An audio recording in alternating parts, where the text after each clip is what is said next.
নৈখন ওচৰত থকাৰ বাবে নৈত কাপোৰ ধুবলৈ বুলি আহিছিলোঁ। তাৰে সৰুকৈ ভিডিঅ' এটা কৰিছিলোঁ। যদি মোৰ ভিডিঅ'সমূহ চাই ভাল পায়, প্লিজ মোৰ চেনেলটো ছাবস্ক্ৰাইব কৰি দিব। সৰুৰে পৰা নৈত সাঁতুৰি নাদুৰি গা ধুই মাছ পুঠি বিচাৰি ডাঙৰ হ'লেও যেতিয়া সময় পাওঁ, সুবিধা হয়, তেতিয়াই মানুহজনৰ লগত কাপোৰৰ টোপোলা এটা লৈ নদীলৈ বুলি ওলাওঁ। ঘৰত পানীৰ ব্যৱস্থা আছে হ'লেও নদীত কাপোৰকেইটা ধুই ভাল লাগে।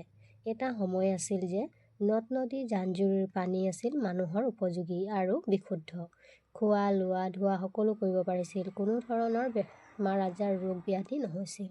সকলো নিৰোগী আছিল। দিন যেনেকৈ বাগৰিল, অৰ্থাৎ সময়ত সকলো সলনি হৈ গ'ল। খৰালিত নৈখন স্থিৰ শান্ত হৈ থাকে, কিন্তু বাৰিষাত ফেনে ফুটুকাৰে পানীত হান চৰা অৱস্থা হয়। এইফালে দেখিছে নহয় কিমান ডাঙৰকৈ গৰা খহাইছে।